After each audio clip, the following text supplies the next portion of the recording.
માંગરોળ મકર સંક્રાંતિના પાવન દિવસે વિવિધ ગૌશાળા દ્વારા ગૌસેવા અર્થે દાન લેવા અલગ અલગ સ્થાને સ્ટોલની વ્યવસ્થા કરવામાં આવી હતી।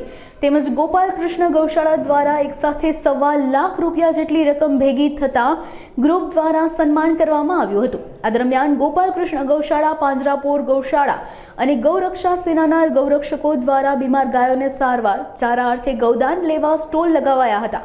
આ ઉપરાંત માંગરોળમાં દર વર્ષની જેમ મકર સંક્રાંતિના દિવસે ગૌશાળાઓ દ્વારા સ્ટોલ લગાડી બીમાર ગાયોને સારવાર અને ચારા અર્થે ગૌદાન કરવા અપીલ કરવામાં આવી હતી।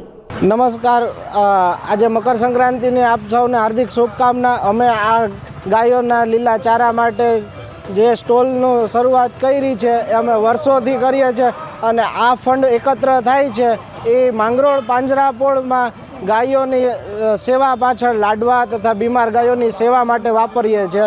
અમે સૌને અપીલ કરીએ છીએ કે આપ ભરપૂર માત્રામાં દાન કરો અને ગૌ સેવાનું તમે પુણ્ય પ્રાપ્ત કરો। આભાર। મકર સંક્રાંતિનું પાવન પર્વની ઉજવણી રૂપે આજે અમે લીમડા ચોક ખાતે શ્રી ગોપાલ કૃષ્ણ ગૌશાળા દ્વારા અમે સ્ટોલ રાખેલ છે, જેને દર વર્ષની જેમ રાખીએ છીએ। સાથોસાથ મકર સંક્રાંતિનું પાવન પર્વ એટલે પુણ્યનું મહત્વ હોય છે।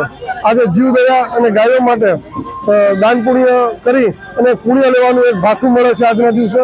એ જ રીતે દર વર્ષની જેમ અમે આ વર્ષે પણ લીમડા ચોક ખાતે સ્ટોલ રાખેલ છે અને આ સ્ટોલમાં અને આ શ્રી ગોપાલ કૃષ્ણ ગૌશાળામાં મોટી સંખ્યામાં વેપારીઓ દ્વારા, સિંગલ એસોસિએશન દ્વારા, ચેમ્બર ઓફ કોમર્સ દ્વારા તેમજ માંગરોળ ડૉક્ટરો, વકીલો દ્વારા પણ ખૂબ મોટી રાશિમાં ફંડ અમને મળે છે। સાથોસાથ ગ્રામજનો માંથી પણ અમને ખૂબ સારો સાથ સહકાર મળે છે અને ગાય માતા માટે ફંડ એકત્ર કરવામાં આવે છે।